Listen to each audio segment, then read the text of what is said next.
Configuration. Make sure your mobile phone or your computer is connected to the internet.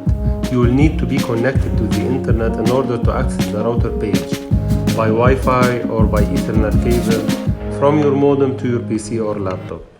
Open a browser to access the router page.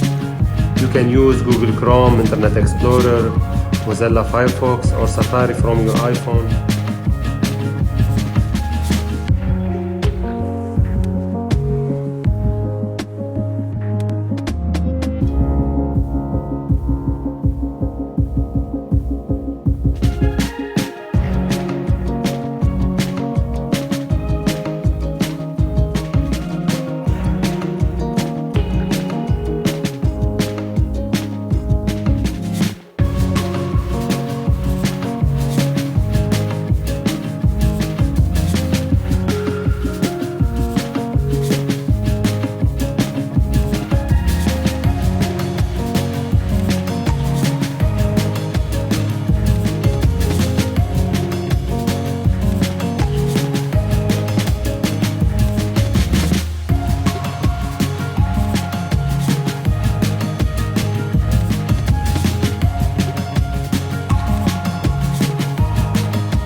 Like my video, please leave a comment and subscribe to this YouTube channel to stay up to date with my latest video. Thank you so much.